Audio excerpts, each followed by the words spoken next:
Marcus Reed wiped chalk dust off equations he could solve in his sleep. He mopped floors beneath portraits of men who would never learn his name. For years, he'd been invisible in a building full of brilliance, until the night he dared to speak. When he offered the solution they'd been chasing for decades, the dean turned it into a joke. The room erupted in laughter, and Marcus walked out alone, carrying the humiliation like a weight. But what they didn't see was the notebook in his jacket, and the proof that would force them all to remember his name. Stay with me till the end, and tell me where you're watching from. This one burns slow, but it burns everything. Marcus Reed pushed his buffer across the marble floor before dawn touched the windows. The math building held its breath in these hours, portraits of dead mathematicians watching him work. He was invisible to them, just as he would be invisible to their living colleagues in a few hours. The seminar room still smelled of coffee and chalk dust. Marcus emptied the trash and wiped down tables while voices echoed from the hallway. "The Mercer conjecture is a beast," someone said. "Crane's been circling it for years." "Everyone who matters has tried," another voice answered. "It won't bow." Marcus paused near the chalkboard. Equations sprawled across it in 3 different hands, arguments layered over arguments. His chest tightened with recognition. He understood the language they spoke, even if they would never imagine he could. A graduate student entered, sidestepping Marcus's bucket without looking at him. The young man erased a section of the board and rewrote it. Marcus saw the error immediately but stayed silent. Speaking would only make him more invisible. He finished his shift as the building began to wake. Faculty arrived with travel mugs and leather bags. Marcus nodded at faces that never quite focused on his. Outside the lecture hall, he stopped. Chalk dust still hung in the air. The partial proofs on the board pulled at something in him, something he had buried years ago under the weight of bills and survival. Marcus reached into his jacket and touched the small notebook he carried. His fingers were steady. He had stopped asking permission to think a long time ago. But he had also learned that thinking out loud cost more than most people understood. He walked toward the service exit as morning light cut through the tall windows. The itch of curiosity followed him, stubborn and dangerous. That night, alone in his apartment, Marcus opened his notebook. He copied the Mercer conjecture's statement in careful handwriting. Just to quiet his mind, he told himself, just to see it clearly. His pen moved across the page, and something old stirred in him. Marcus mopped the faculty lounge corridor while voices drifted through open doors. A visiting donor appeared, expensive shoes clicking against the clean floor. "Hey, buddy," the man said. "Where can I get coffee? Around here?" Marcus was holding a mop. His uniform said facilities, but the man saw only someone to give orders to. "Coffee station is in the faculty lounge," Marcus said. "Through that door." The man walked away without thanking him. Marcus felt the familiar heat in his chest, but kept his face neutral. Anger was a luxury he could not afford. Dean Wallace Hargrove rounded the corner, his smile practiced and empty. He glanced at Marcus and nodded. "Marcus, isn't it?" Hargrove said. "You keep this building spotless. Very reliable." The word landed wrong. Reliable meant invisible. Reliable meant knowing your place. "Thank you, sir," Marcus said. Hargrove moved past him toward the dean's suite. Dr. Emily Hart followed a few steps behind, new enough to still notice things. Her eyes caught the exchange, and Marcus saw a flicker of discomfort cross her face. He lowered his gaze out of habit, not shame. She looked away first. Later that morning, Emily entered a classroom and found chalk equations on the board from the previous night's seminar. One section had been corrected in the margin, the handwriting neat and precise. The correction was elegant, solving a problem 3 professors had argued over for an hour. She looked around the empty room. Who had done this? Through the window, she saw Marcus pushing his cart down the hallway. His posture was straight, despite the weight of invisibility he carried. Emily wanted to ask him something but did not know what. Marcus disappeared around the corner. The corrected equation remained on the board, unsigned and unexplained. Emily felt uneasy. She erased the board slowly, wondering whose brilliance she had just wiped away. Marcus spent his lunch break in the library's basement. Ruthie Bell, the archivist, let him sit at an old table beneath buzzing lights. She was one of the few people who spoke to him like he was human. "How's your day, Marcus?" Ruthie asked. "Same as always," he said. "That good or that bad?" She smiled gently. Marcus almost smiled back.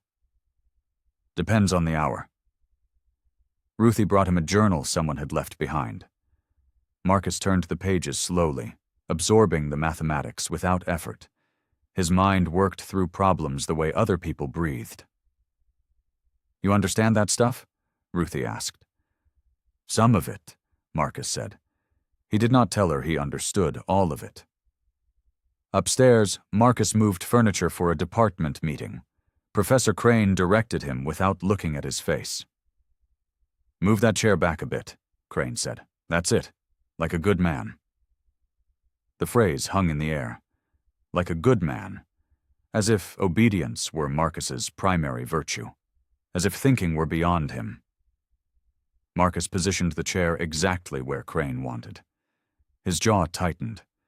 The weight of being polite pressed against his ribs. "Anything else, sir?" Marcus asked. "No, that's fine," Crane said, already turning away. Marcus returned to the basement.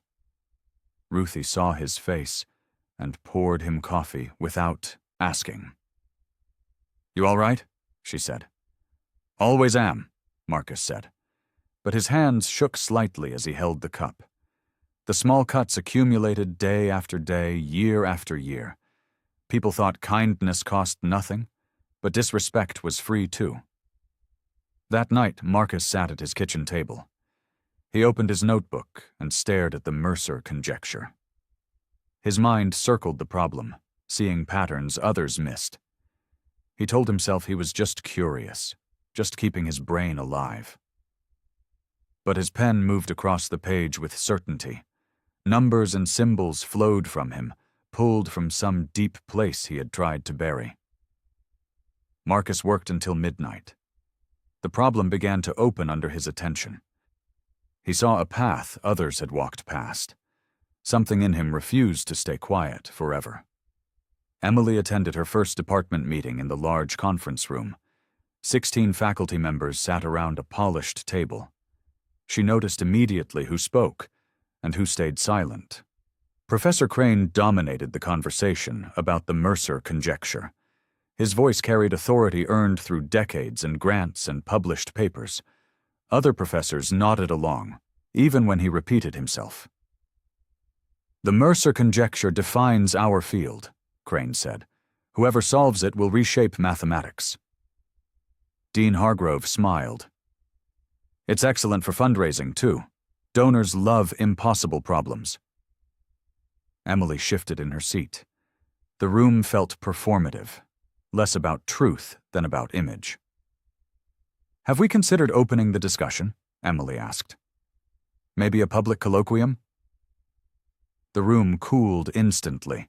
Several professors glanced at Hargrove. "We prefer to keep these matters among qualified minds," Hargrove said. His tone was pleasant and dismissive. "I just meant the broader academic community," Emily said. "We are the broader academic community," Crane said. Laughter rippled around the table. Emily felt her face flush. She had touched something unspoken, some boundary she was supposed to know existed. After the meeting, she walked through the hallway and nearly collided with Marcus. He was carrying cleaning supplies, his expression carefully neutral. "Sorry," Emily said. "No problem, Dr. Hart," Marcus said. She wanted to apologize for something larger than the near collision, for the meeting, for the way the university treated people it deemed beneath notice. But what would that accomplish? Apologies without action were just noise. "Have a good afternoon," Marcus said. He moved past her with practiced efficiency. Emily stood in the empty hallway. She felt her good intentions hover behind her, weightless and useless.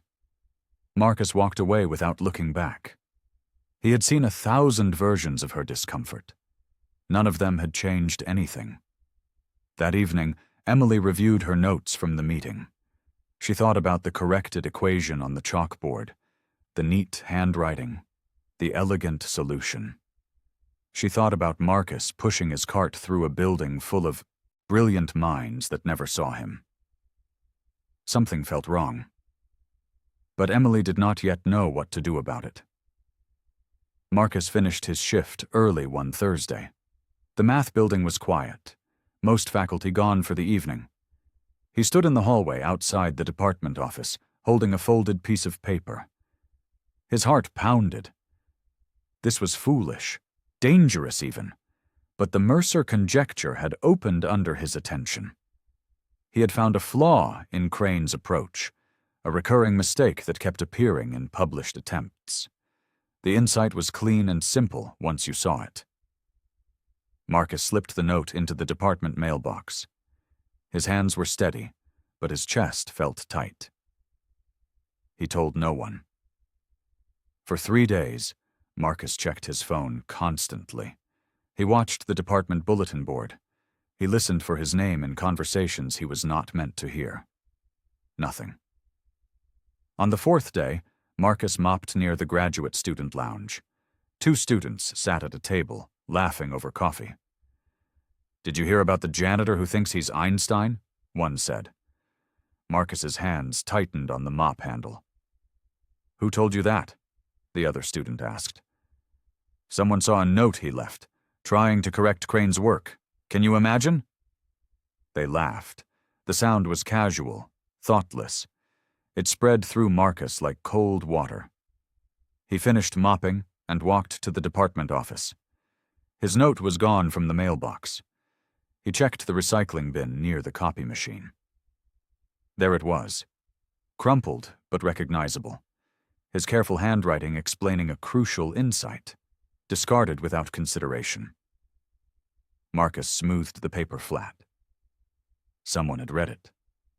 Someone had understood enough to feel threatened or amused. Either way, they had chosen to erase him. He folded the note and put it in his pocket. His throat felt tight. That afternoon, a campus-wide poster appeared in the lobby. Mercer Conjecture. The Problem That Won't Bow. Public Colloquium, Friday, 7 p.m. Marcus stared at the poster. Something shifted in his expression. The mockery had clarified something. He would not ask for respect, but he would no longer accept disrespect in silence. He went home and opened his notebook. His proof was nearly complete. The auditorium filled with faculty, students, and a row of donors in expensive suits. Marcus stood near the back wall because he had been assigned to be available for cleanup. His uniform marked him as staff, invisible unless needed. The lights dimmed. Dean Hargrove took the stage. "Tonight we explore one of mathematics' great mysteries," Hargrove said. His voice was smooth, practiced for fundraising. "The Mercer Conjecture has humbled the finest minds for decades." Applause rippled through the audience. Marcus felt his stomach tighten. Professor Crane stepped forward. He commanded the room effortlessly, his presentation polished and confident. Equations filled the screen behind him. His logic was elegant but flawed in the same place Marcus's note had. Identified. "Every approach encounters this barrier," Crane said, pointing to a dense section of symbols. "We've exhausted traditional methods." A graduate student raised her hand. "What about alternative framings? Maybe the problem isn't the method, but the assumptions?" Crane smiled. An interesting thought. But those of us who've worked in this field understand the constraints. The student sat down, her face flushed. Marcus watched from the back. His chest felt tight. The barrier Crane described was not insurmountable. It required a simpler framing, a different entry point. Marcus had found it. He had written it down. He had sent it to them. They had thrown it away. Emily sat 3 rows from the front. She glanced back and saw Marcus, his focus intense. He was not watching casually. He was listening the way someone listens when they understand. Their eyes met briefly. Marcus looked away first. Crane invited questions. Several professors asked technical points. The tone was collegial, everyone speaking the same language of credentials and status. Marcus raised his hand slowly. His arm felt heavy, weighted by years of knowing when to stay silent. Hargrove noticed first. His expression flickered with surprise, then something colder. "Yes," Crane said. "Do you have a question?" Marcus felt every eye turn toward him. He stepped forward slightly. "Not a question," Marcus said. His voice was steady. "An observation." Marcus spoke clearly, his words simple and precise. He described the recurring flaw in Crane's approach, the assumption that narrowed the solution space unnecessarily. "If you reframe the initial conditions," Marcus said, "the barrier disappears. The problem becomes tractable." The room held its breath. For half a second, Marcus felt hope. Then Dean Hargrove laughed. The sound was loud and deliberate, turning the moment into entertainment. Other faculty joined in, relieved to have permission to dismiss what they had just heard. "Well," Hargrove said, "we appreciate the enthusiasm. Very spirited." More laughter. Marcus felt it land on his skin, each chuckle a small cut. Crane stepped forward, his smile patronizing. "I admire your confidence, but mathematics at this level requires years of formal training. It's not something one picks up from watching lectures." "I didn't pick it up," Marcus said. His voice was quiet but firm.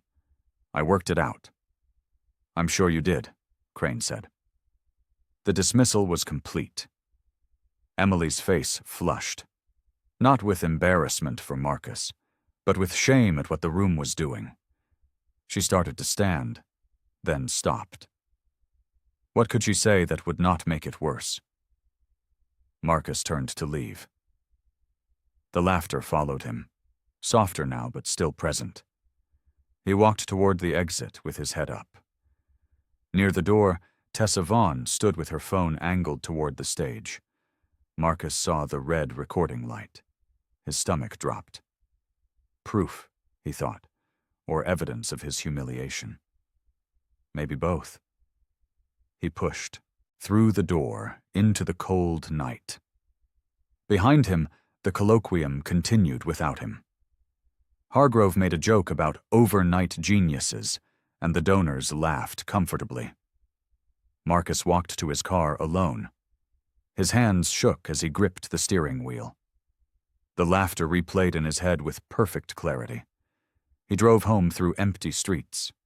The humiliation sat in his chest, heavy and familiar.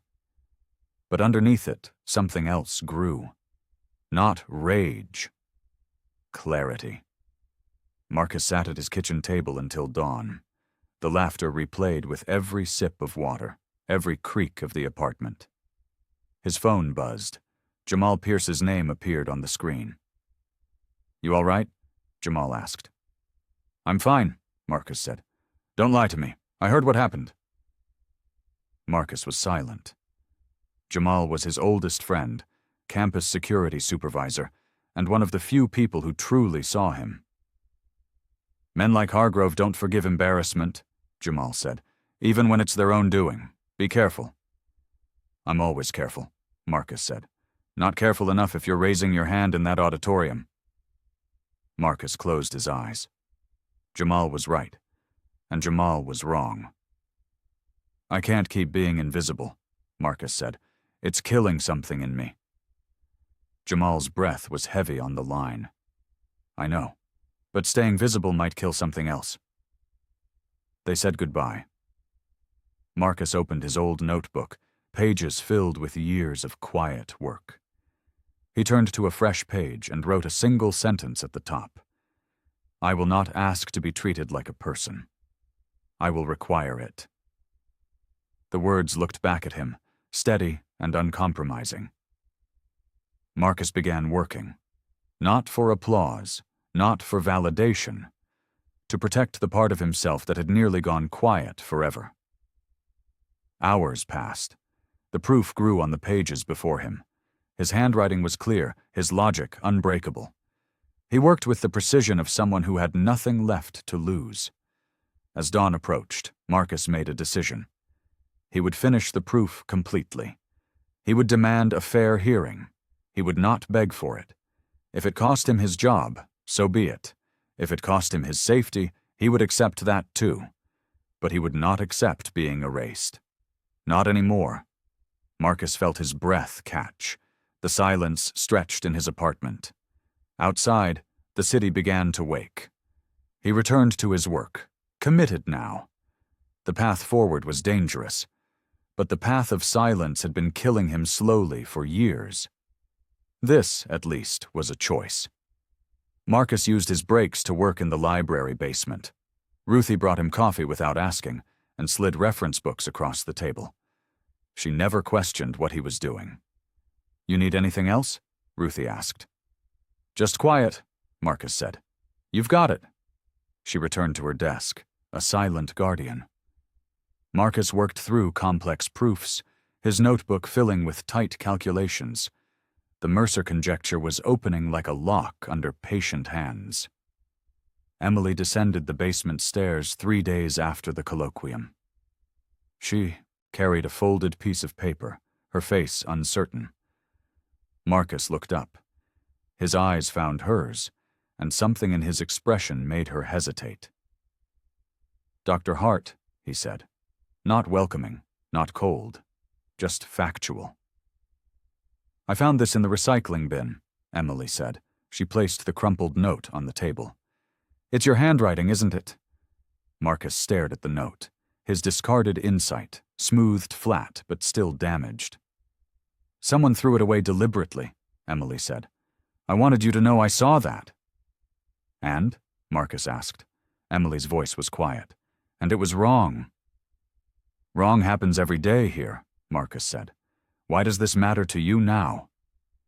The question landed hard. Emily felt her throat tighten. "Because I should have spoken up in that auditorium," she said. "I was afraid." "You were afraid?" Marcus leaned back. "Dr. Hart, I'm afraid every day. Afraid of losing my job. Afraid of saying the wrong thing to the wrong person. Afraid that one mistake means I'm on the street." His voice was calm, but his words cut deep. "Fear costs me my rent," Marcus said. "What does your fear cost you?" Emily had no answer. The silence stretched between them. "Are you here because you're sorry?" Marcus asked. "Or because you're serious?" Emily met his eyes. She wanted to say both, but apologies were cheap. Action was what mattered. "I don't know yet," she said, "but I'm trying to figure it out." Marcus studied her face. He saw genuine discomfort, maybe even shame. But he had seen that before. The question was whether it would become something real. "I'm working on the full proof," Marcus said. "If you want to see it, you can. But treat it like work, not like a miracle." Emily nodded. "Can I come back tomorrow?" "If you're serious," Marcus said. She left the note on the table and climbed the stairs. Marcus watched her go, then returned to his work. Trust was expensive, but isolation was exhausting. Maybe, just maybe, he did not have to carry this alone. Emily met Marcus after his shift in a quiet hallway near the service entrance. The building was nearly empty, fluorescent lights humming overhead. "Thank you for letting me come back," Emily said. Don't thank me yet, Marcus said. You might not like what you see. He opened his notebook. Pages filled with dense calculations, annotations, and careful reasoning. Emily read slowly, her eyes widening. This is extraordinary, she said. It's correct, Marcus said. That's what matters. Emily turned more pages. The argument was coherent, disciplined, far beyond anything she had expected. Shame hit her again, sharper this time. I assumed you were enthusiastic but untrained, she said. I'm sorry. Everyone assumes that, Marcus said. It's why I stopped trying to be seen. Why did you speak up at the colloquium? Emily asked. Marcus was quiet for a moment. His chest tightened. Because staying silent was killing me, he said, slowly but completely. Emily felt the weight of his words. She had been silent too, but her silence protected comfort. His silence was survival. What do you need from me? She asked. A fair review, Marcus said. Not sympathy, not a project to make you feel better. Just fairness. I can arrange that, Emily said. Can you? Marcus's voice was steady. Because promises are where institutions hide their cruelty. They say yes, then bury you in process until you give up. Emily felt anger rise, not at Marcus but at the truth of what he said. I'll try, she said. Trying isn't enough, Marcus said. But it's a start. He closed the notebook. Emily saw the care in how he handled it, how much it meant to him. Marcus, this deserves recognition, she said. I don't want recognition, Marcus said.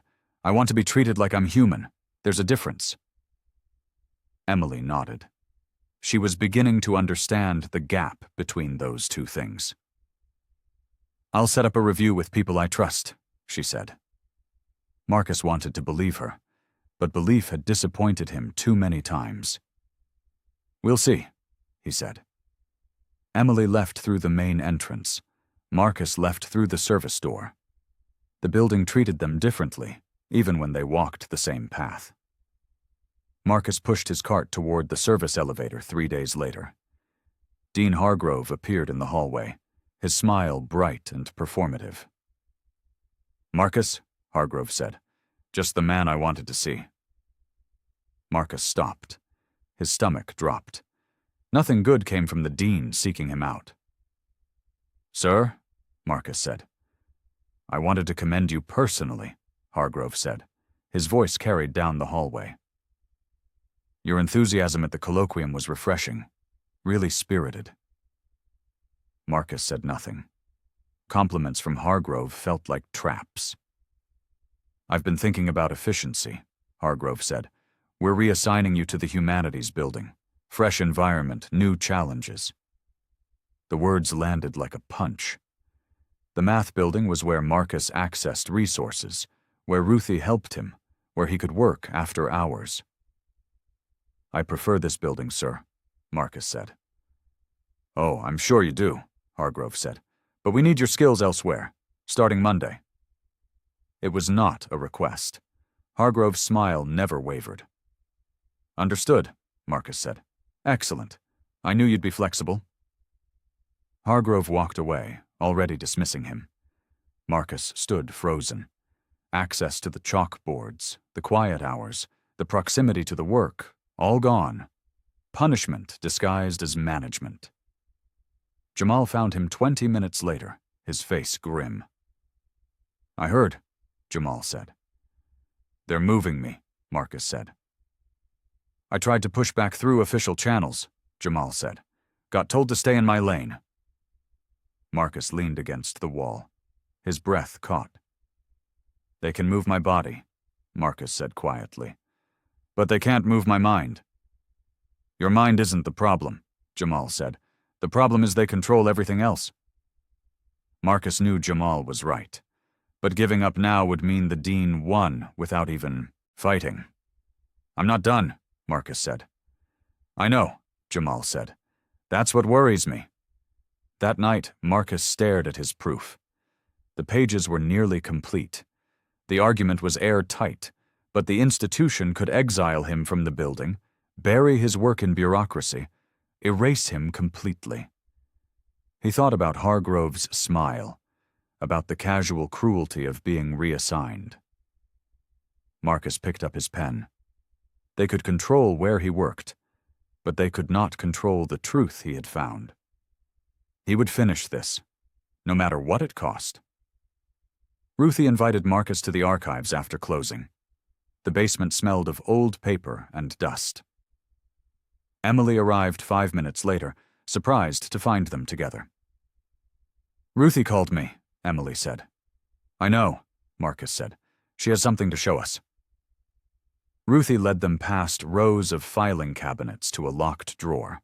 She pulled out a folder marked Community Engagement, 1987-1992. "The university used to host open forums," Ruthie said. "Anyone could present research. Staff, community members, anyone." Emily leafed through the letters. Faculty correspondence, budget requests, photos of crowded lecture halls. Then the initiative quietly disappeared from the record. "Why did it stop?" Emily asked. "No official reason," Ruthie said. "Just faded away." Marcus read a letter from a department chair, dated 1991. The language was careful, coded. Concerns about maintaining standards and protecting reputation. Translation: they did not want outsiders contaminating their prestige. Ruthie pulled out another folder. Older, the pages yellowed. A partial proof submission from a community college instructor, name partially obscured by water damage. "This person contributed foundational work," Ruthie said, "but their name disappeared from citations within 2 years. The ideas got absorbed into someone else's career." Marcus felt anger, but it was steady, structural, like a beam settling into place. "This happened before," he said. "It's a pattern," Ruthie said. "Not an accident." Emily's hand covered her mouth. She had believed in the institution's goodness, its commitment to truth. The evidence before her told a different story. "There's something else," Ruthie said. She pointed to a clause in the original forum charter. "It's still technically active, never officially revoked." Marcus read the clause carefully. An open proof forum could be requested by any faculty member, and the dean was required to accommodate within reasonable time frame. "This is procedure," Marcus said. "They can't deny it without looking like tyrants." "They can make it difficult," Emily said. "Let them try," Marcus said. "We have documentation now." Emily looked at the letters, the erased name, the forgotten forum. Her uncertainty was hardening into something else. Determination. "I'll file the request tomorrow," she said. "You sure?" Marcus asked. "This will have consequences for you." "I'm sure," Emily said. Her voice was firm.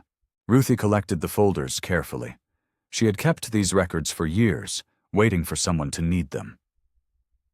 "Truth doesn't disappear," Ruthie said. "It just gets buried, until someone digs it up." Marcus left the archives with a new kind of weapon: procedure, history, and evidence. The institution had created the tools of its own accountability. Now he would use them. Tessa Vaughn watched the colloquium video alone in her apartment. The laughter spread across the auditorium, and her own silence played in the background like a confession. She had recorded it thinking she might need evidence someday. Now the video felt like proof of her own cowardice. Tessa texted Emily. "Can we meet? Not about research." They met at a coffee shop off campus. Tessa looked exhausted, her usual confidence fractured. "I recorded what happened at the colloquium," Tessa said. Emily leaned forward. "You did?" "I thought maybe someone would need it," Tessa said. "But watching it back, I just hear myself staying silent." "You're not the one who should feel guilty," Emily said. "I laughed," Tessa said. Her voice cracked. "Not loud, but I did. I was afraid to stand out. Emily understood that fear. She had felt it too. Tessa slid her phone across the table. You should have this. I don't know what to do with it. Emily watched the video. Hargrove's deliberate laughter, Crane's patronizing dismissal, the room's collective cruelty. It was worse than she remembered. What do you want in return? Emily asked. Tessa looked surprised. Nothing. I'm tired of being the kind of person who only wants something.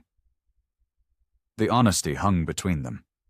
Emily felt the video's weight, both evidence and indictment. This could hurt people, Emily said, including the dean. Good, Tessa said. He hurt Marcus. Are you ready for the consequences? Emily asked. Tessa thought about her dissertation, her advisor's support, her future job prospects. She thought about watching Marcus walk out of that auditorium alone.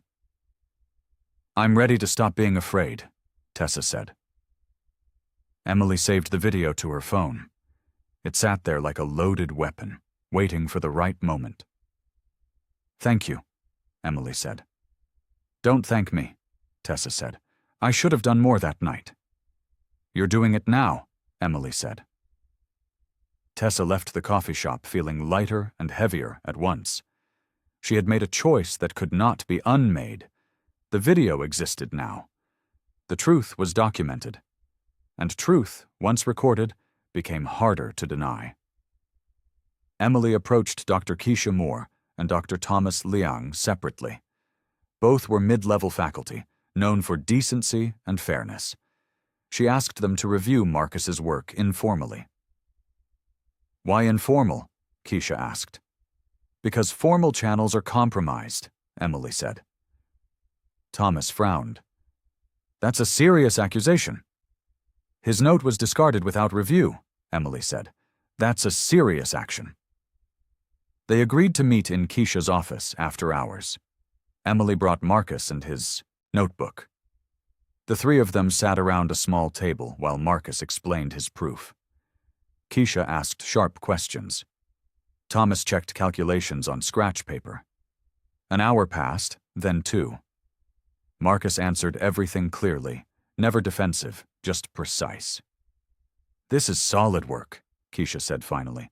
More than solid, Thomas said. It's elegant. Emily felt relief flood through her. Finally, someone was listening. Then Dean Hargrove knocked on the door. His smile was pleasant and dangerous. Burning the midnight oil? Hargrove asked.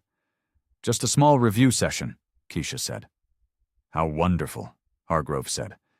Though I should mention, Marcus, that any formal submission must go through proper channels. We have procedures for a reason. The threat was clear. Keisha and Thomas exchanged glances. We were just discussing, Thomas said carefully. Of course, Hargrove said. I'm sure Dr. Hart explained our process. Forms, committee review, peer evaluation, all very thorough. Marcus watched the room shift. Keisha's posture changed, became more guarded. Thomas looked at his notes without speaking. I'll leave you to it, Hargrove said. He left the door open behind him. The review collapsed after that. Keisha apologized but cited appropriate channels. Thomas suggested Marcus apply through the graduate program first. Emily argued in the hallway after Marcus left, her voice low and furious. You both said the work was solid, Emily said. It is, Keisha said, but we can't circumvent the dean. Even when the dean is protecting prejudice? Emily asked. Especially then, Thomas said. We have families, mortgages. We're not martyrs. Emily left shaking with anger. She found Marcus waiting by her car. I'm sorry, she said. I expected it, Marcus said, but his voice was hollow. This isn't over, Emily said. No, Marcus said, it's not. He went home and worked harder, not because he believed in them, because he refused to let them be right about his place. Truth could be true and still be denied, but Marcus would make denial more costly than acknowledgement. He worked through the night, perfecting every line. The department held a reception for donors in the faculty lounge. Marcus was assigned to circulate with a tray of glasses, invisible labor for visible success. Dean Hargrove worked the room, his voice carrying over quiet conversations. Professor Crane stood near the window, surrounded by admirers. "The Mercer conjecture remains our white whale," Crane said, "though we've had some amusing attempts recently." Laughter rippled through the group. Marcus felt his chest tighten. "Do tell," a donor said. "Oh, nothing serious," Crane said. "Just a reminder that brilliance can't be achieved overnight, even with a mop." More laughter. Marcus stood at the edge of the room, holding a tray he did not need to hold. The humiliation was casual, performed for entertainment. Emily stood across the room. She watched Marcus's face, saw him absorb the insult without flinching. Something shifted in her expression. The reception continued. Marcus moved through the crowd, offering drinks, collecting empty glasses. He was background music, human furniture. But something changed inside him. The laughter no longer confused him. It clarified. He stopped wishing for acceptance. He started planning for visibility, on his terms. After the reception, Emily found Crane alone. "That was cruel," she said. Crane's face turned cold. "It was a joke." "At someone's expense," Emily said.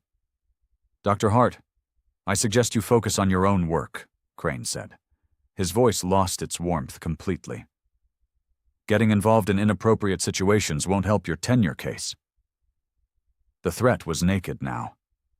Emily felt fear rise, but underneath it was something stronger. Disgust. "Inappropriate," Emily said. "Is that what we call basic decency now?" Crane walked away without answering. Emily stood alone in the empty lounge, her hands shaking. She thought about Thomas and Keisha, their fear of consequence. She understood it better now. Challenging the institution meant risking everything, but staying silent meant becoming part of the machine that crushed people like Marcus. That night, Marcus sat at his kitchen table. He wrote the cleanest version of his central proof step, each line precise and unassailable. The insult had burned away his hesitation. He no longer cared about their approval. He only cared about the truth. And truth, properly documented, was a weapon they could not confiscate. Emily filed the formal request for an open proof forum, citing Ruthie's archival clause. She submitted it through official channels with copies to the provost's office. Dean Hargrove had no choice but to respond publicly. He scheduled a meeting in his office, his smile tight. "This is highly irregular," Hargrove said. "It's within policy," Emily said. "The clause is still active." Hargrove's eyes were cold. "You're making enemies, Dr. Hart."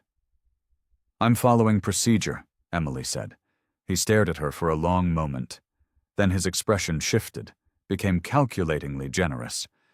"Fine," Hargrove said. "We'll host the forum. Transparently.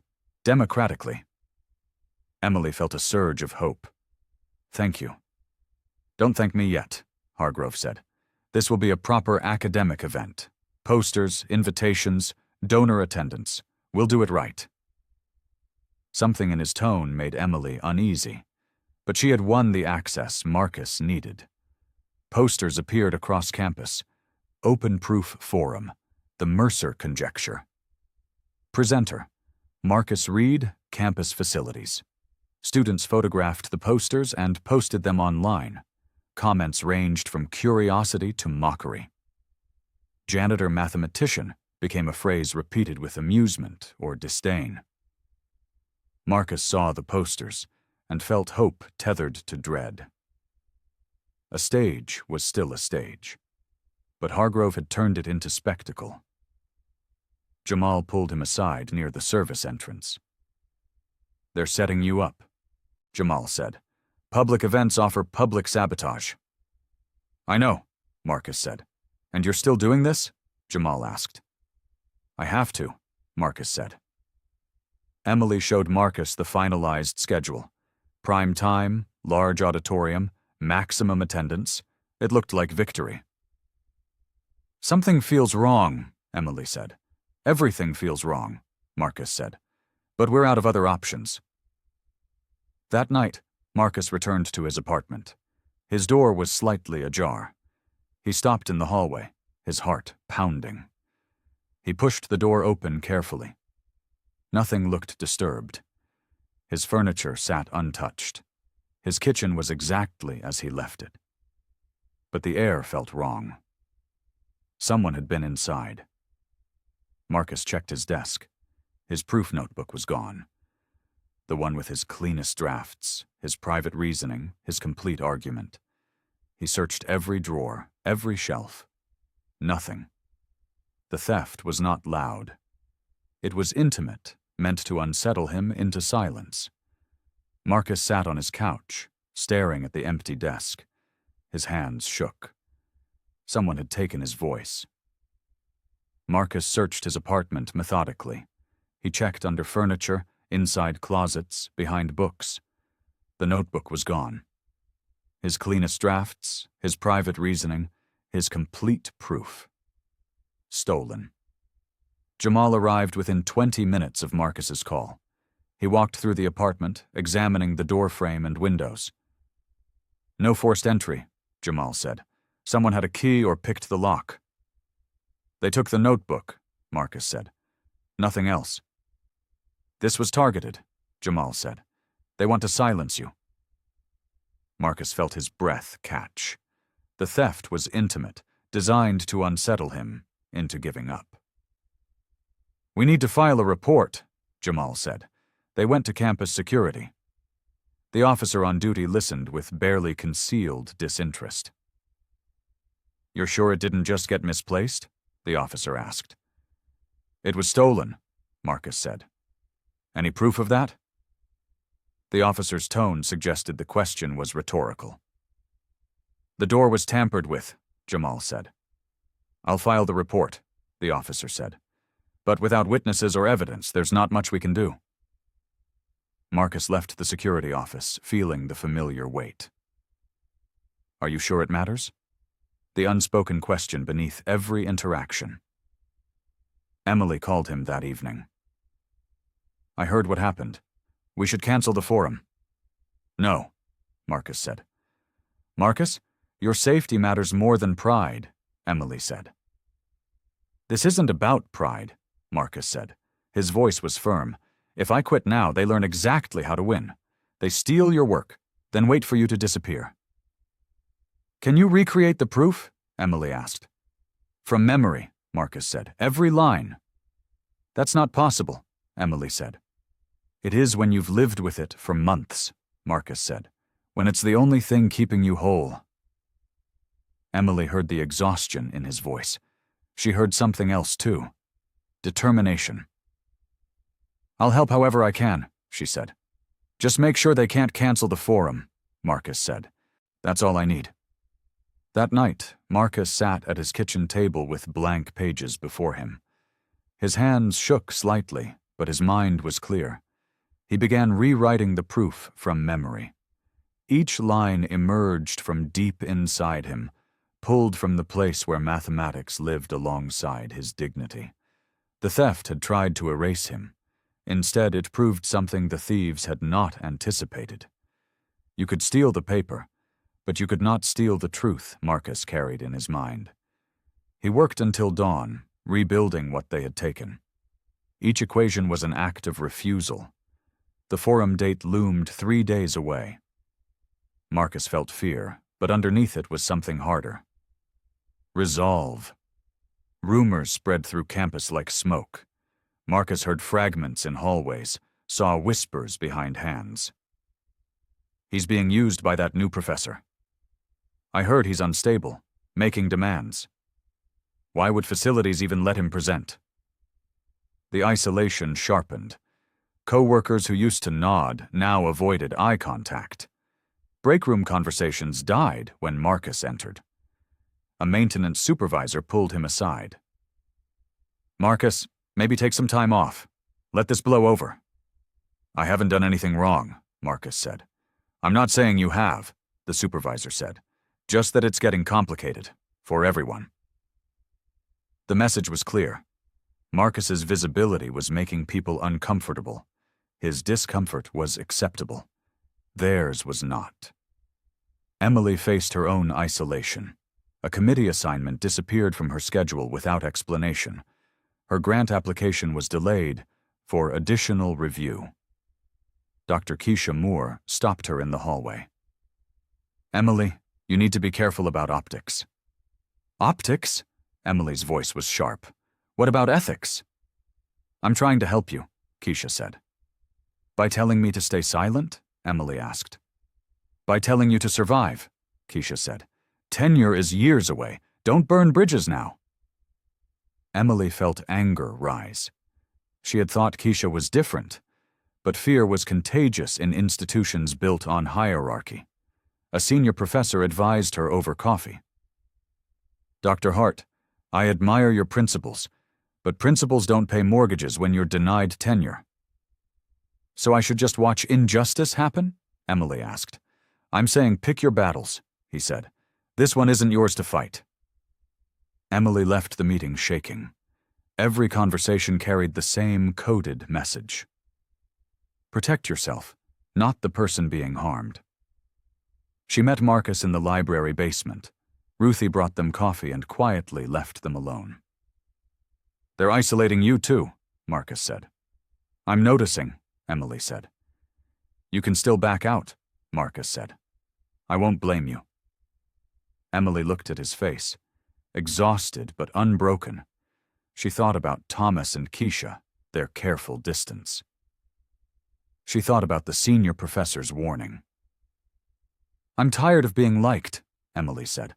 "I'd rather be right." Marcus felt something shift between them. Not gratitude, recognition. "They're trying to make us give up," Marcus said. "Then we don't give them what they want," Emily said. They sat in silence. The isolation pressed on them both, but sitting together made it bearable. Ruthie returned with more coffee. She said nothing, but her presence was solid. Witness and ally. Marcus felt his chest tighten. He was tired.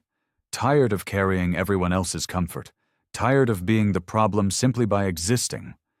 But he was not alone anymore, and that made the weight easier to carry. 2 days until the forum. Marcus worked on his rebuilt proof. Emily prepared her statement. Isolation could not stop truth. It could only make truth more expensive to speak. Ruthie found Emily at her office door before dawn. Her face was serious, urgent. "I found something else," Ruthie said. "You need to see it now." They went to the archives. Ruthie unlocked a file cabinet Marcus had never seen opened. She pulled out a sealed folder marked Crane Early Career Restricted. "This was misfiled in the wrong decade," Ruthie said. "I almost didn't notice it." Emily opened the folder. Inside was a partial proof dated 1989, submitted by a community college instructor named David Reese. The handwriting was neat, the mathematics sophisticated. Attached was correspondence. Professor Crane had reviewed the submission for a small journal. His assessment dismissed the work as incomplete and lacking rigor. But paperclipped behind it was a draft of Crane's first major publication from 1991. The foundational approach was identical to Reese's submission, not inspired by it. Copied. "Oh my God," Emily whispered. "There's more," Ruthie said. She showed Emily a letter from Reese to the department chair, dated 1990, asking why his submission had been rejected but similar work had appeared under Crane's name. The reply was brief, dismissive. "Concerns about priority are common but rarely substantiated. Professor Crane's work underwent rigorous peer review." Emily felt sick. "This is theft." "This is the pattern," Ruthie said. "Marcus isn't the first. He's just the first who won't stay quiet." Marcus arrived 20 minutes later. Emily showed him everything, her hands shaking. Marcus read slowly. He felt grief for David Reese, a stranger whose voice had been stolen. He felt rage at the institution that protected thieves. "What happened to Reese?" Marcus asked. "I searched," Ruthie said. "He left academia entirely, died in 2003, never published again." The silence hung heavy. A life derailed, talent erased, all to protect one man's prestige. "This changes everything," Emily said. "Does it?" Marcus asked. His voice was hollow. "They buried Reese. They'll bury this, too." "Not if we make it public," Emily said. "At the forum?" Marcus asked. "At the forum," Emily said. "Not just your proof. The pattern. The history." Marcus felt his breath catch. Exposing Crane meant exposing the institution's complicity. It would make enemies of everyone who benefited from the lie. "This will destroy Crane," Marcus said. "Good," Emily said. Her voice was cold. "He destroyed David Reese." Marcus looked at the papers. A man's stolen legacy, preserved by accident in a misfiled folder. "I don't want revenge," Marcus said. "I want the institution to stop pretending it values truth." "Then we show them what truth costs when you ignore it," Emily said. Ruthie carefully copied the documents. She had kept these records for decades, waiting for someone who would use them. "Truth doesn't disappear," Ruthie said quietly. "It just waits." Marcus left the archives carrying proof that his humiliation was not personal. It was institutional, systematic. The forum was tomorrow.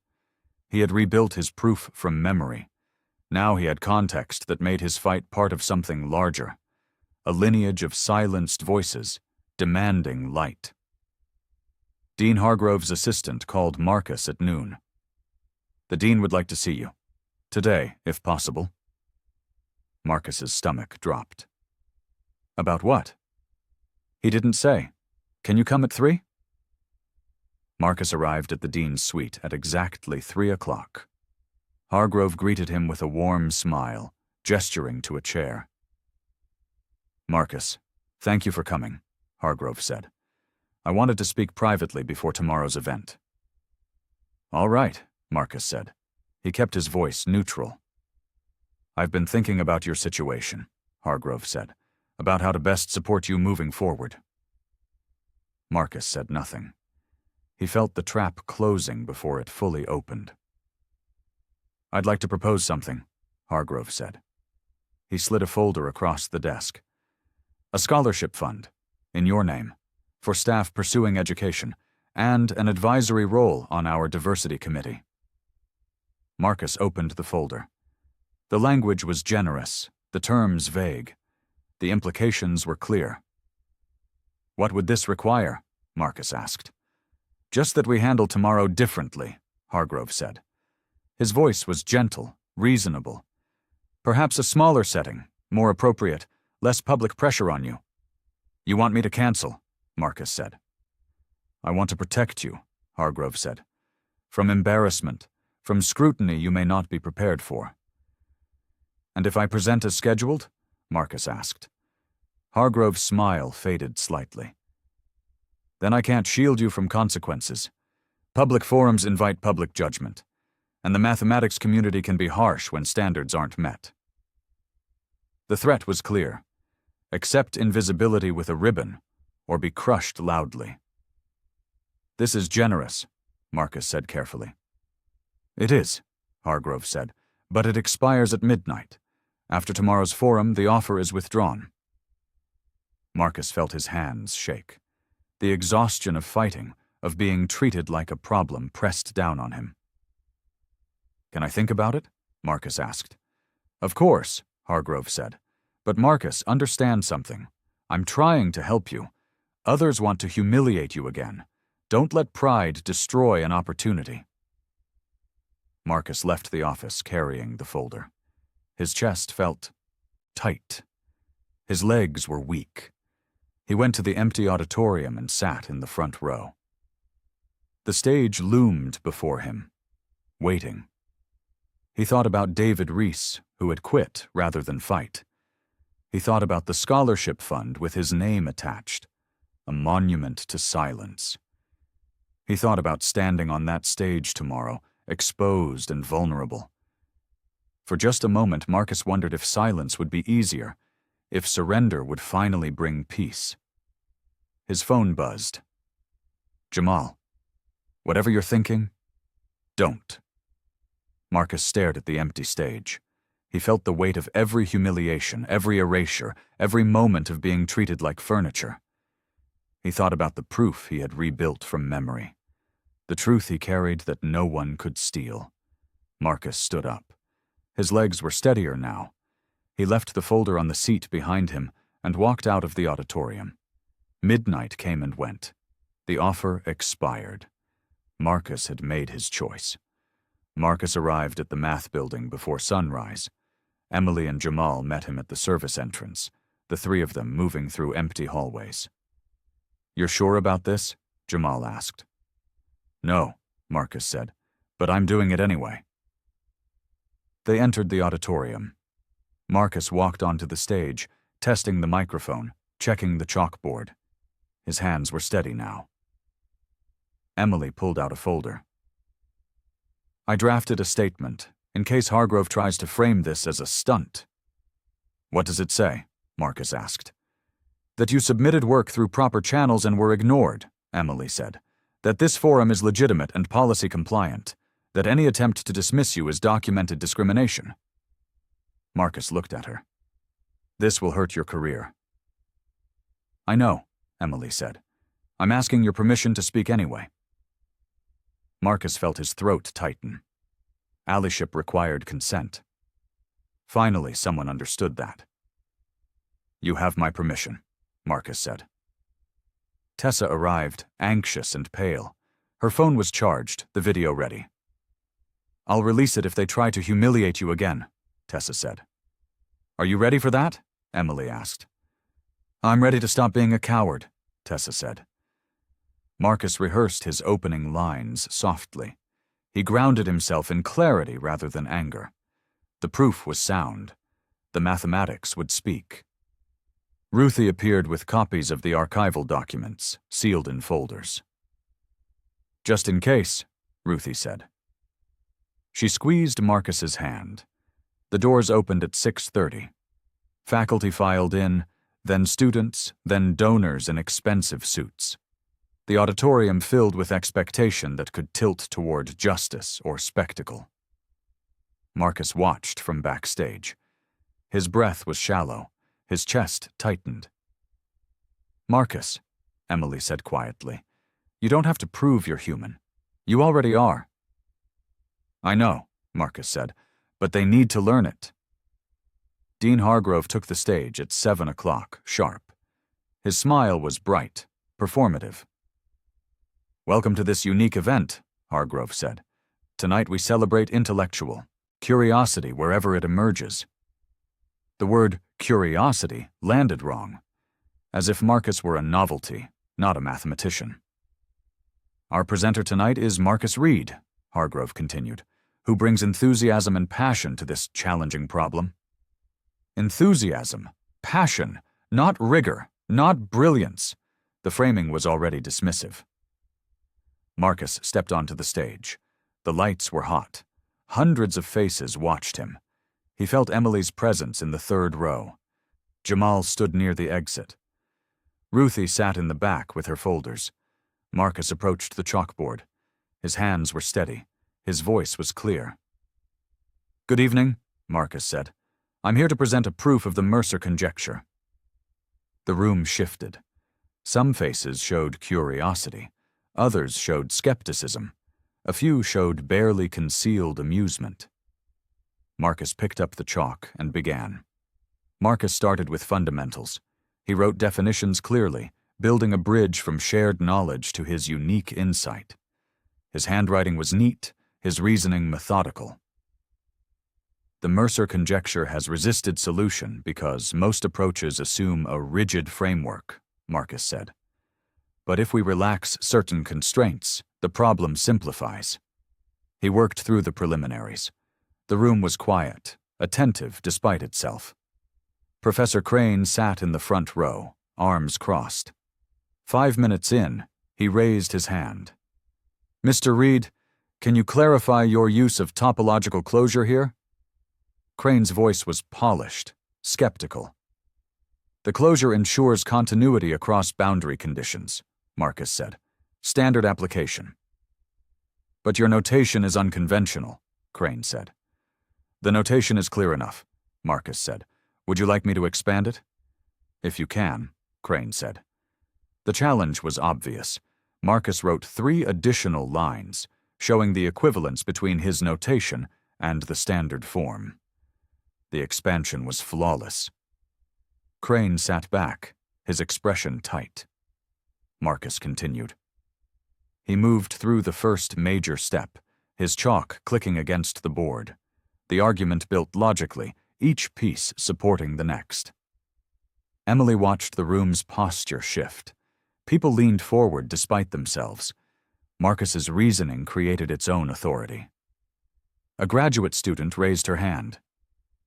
"How did you identify the relaxed constraint as the key?" "By looking at where previous attempts failed," Marcus said. "The pattern suggested the framework itself was the obstacle." "That's remarkably insightful," the student said. Marcus felt something shift, not acceptance yet, but genuine attention. The mathematics was speaking. He reached the central turning step, the one he had rebuilt from memory, the one that unlocked everything. Marcus paused. The entire room seemed to hold its breath. "This next step is where the proof pivots," Marcus said, "where impossibility becomes tractable." He wrote carefully, each symbol placed with precision. The argument flowed from his chalk like water finding its path. The room was silent. Not empty silence, but the kind that arrives when people recognize something true. Marcus completed the step. His breath caught. His hands were steady. Professor Crane stood up. "This approach echoes departmental work. Collaborative thinking often produces insights none of us claim individually." The room murmured. Crane was trying to absorb Marcus's work into institutional credit. Emily stood. Her voice shook, but her words were firm. "That's false," Emily said. "Marcus submitted this insight weeks ago. His note was discarded without review." Faces turned. Confusion spread through the audience. "I found the note in the recycling bin," Emily said. "Someone read it and chose to erase it." Crane's face reddened. "That's a serious accusation." "It's a documented fact," Emily said. Tessa stood up, phone in hand. Her voice carried across the room. "I recorded what happened at the last colloquium," Tessa said, "when Marcus tried to speak and was laughed at." She released the video to the student group chat. Phones buzzed across the auditorium. The laughter from weeks ago echoed through the room again, but this time it sounded ugly. People watched Dean Hargrove mock Marcus. They watched Crane dismiss him. They watched the room's collective cruelty, while Marcus stood calm. The present moment collided with the recorded past. The auditorium's mood tilted. Marcus completed the proof's final steps while the video spread through the audience. His chalk moved steadily, unbothered by the chaos behind him. The mathematics stood independent of politics. He wrote the last line and set down the chalk. The board was filled with tight reasoning, each step justified. "That completes the proof," Marcus said. Silence followed. Not empty silence, but the kind that arrives when a lie can no longer pretend to be solid. Professor Crane stood again, his voice tight. "The fundamental approach here reflects years of departmental thinking. These ideas don't emerge in isolation."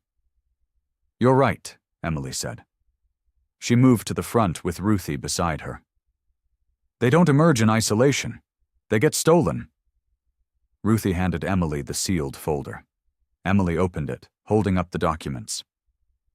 In 1989, a community college instructor named David Reese submitted a proof to Professor Crane for review, Emily said.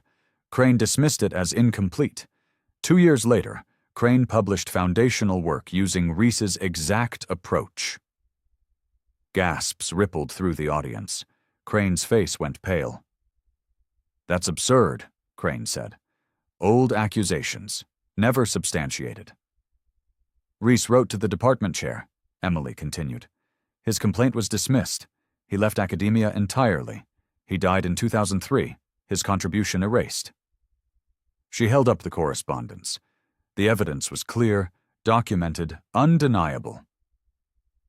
"Marcus isn't the first person this institution has tried to silence," Emily said. "He's just the first who won't stay quiet." Ruthie spoke, her voice calm.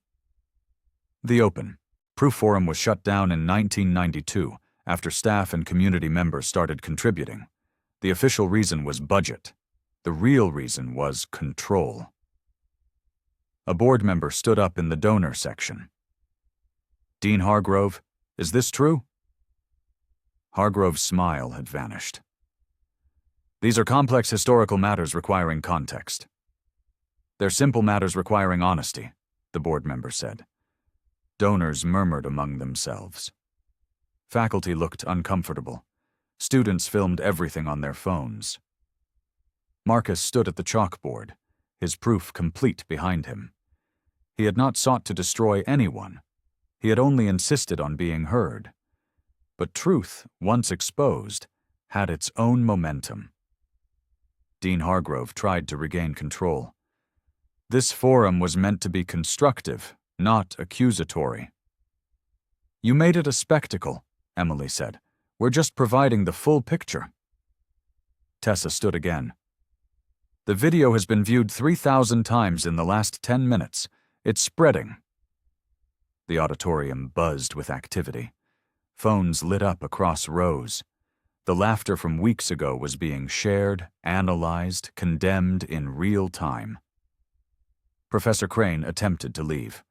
A board member called him back. "Professor, we need clarification on these documents," the board member said.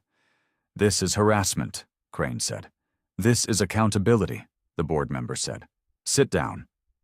The forum had transformed. No longer a performance. Now, a reckoning. Marcus watched it unfold, feeling oddly detached. He had come to present mathematics. The institution's rot had exposed itself. Dean Hargrove realized his control had slipped away. The donors were angry. The board demanded answers. The faculty watched their prestige crumble in real time. "We will investigate these matters thoroughly," Hargrove said weakly. "You'll investigate immediately," the board member said. "Starting tonight." Marcus stepped away from the chalkboard. His proof stood complete, independent of the chaos it had triggered. Emily approached him. "You did it." "We did it," Marcus said. His voice was quiet. The doors opened. More people flooded in, drawn by social media posts. The truth was spreading beyond the auditorium, beyond the campus. Marcus felt his breath catch. Justice was not loud revenge. It was steady insistence on truth, spoken clearly, documented carefully, and upheld by those willing to risk comfort for conscience. 3 weeks passed. Campus felt different in small, unmistakable ways. New signage appeared. Community Scholarship Program, Staff Education Initiative. A committee formed to review historical contributions. The Open Proof Forum was officially reinstated. Dean Hargrove resigned. The announcement cited philosophical differences with the board's vision. Professor Crane took early retirement after the investigation found multiple instances of uncredited work. Marcus received offers, a named professorship, an endowed research position, speaking engagements across the country. Haithu has negotiated carefully. Credit, yes. Compensation, absolutely, but also a mentorship program for staff and local students, a fund for community college scholars, Structural change, not just symbolic gestures. "I won't be your diversity trophy," Marcus told the new interim dean. "We don't want a trophy," she said. "We want to fix what's broken." "Then fix the systems that made exclusion normal," Marcus said. The university agreed to his terms, not from generosity, from necessity. Emily attended a faculty meeting where her earlier warnings were suddenly treated as wisdom. Colleagues who had avoided her now sought her advice. "Where were you 3 weeks ago?" Emily asked one professor. "I was afraid," he admitted. "So was I," Emily said. "The difference is I acted anyway." She learned something about allyship. It required more than good intentions. It required showing up when showing up was costly. Professor Crane attended one of Marcus's lectures quietly. He sat in the back, listening. His face showed something between humiliation and recognition. A man learning a language he should have known all along. After the lecture, Crane approached Marcus. "I owe you an apology," Crane said. His voice was hollow. "I don't need your apology," Marcus said. "I need you to understand what you took from David Reese, and everyone else you silenced." Crane nodded slowly. He left without saying more. Some lessons came too late to redeem, but they still mattered. On a cold February morning, Marcus walked into the math building. The security guard greeted him by name. Students nodded respectfully. Faculty held doors. He was no longer background. He was expected. Marcus entered his new office. Small but his. A window overlooked the quad. His notebooks lined the shelves. Emily knocked on the open door. "Ready for the mentorship program meeting?" "Ready," Marcus said. They walked to the conference room together. 12 staff members waited, notebooks open. People who cleaned buildings, worked cafeterias, maintained grounds. People who thought mathematics was not for them. Marcus felt his chest tighten, not with fear, with purpose. "Good morning," Marcus said. "My name is Marcus Reed. 10 years ago I was where you are. Invisible, dismissed, told my place was elsewhere." The room listened. "But mathematics doesn't care about your job title," Marcus said. "It cares about your thinking, your patience, your refusal to accept easy answers." He smiled. Not a polite smile, a genuine one. "You belong here," Marcus said.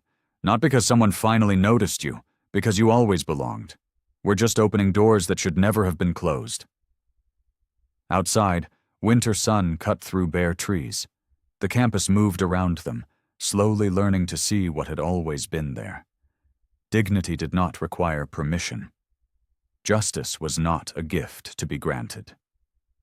Truth persisted, carried by those who refused to be erased.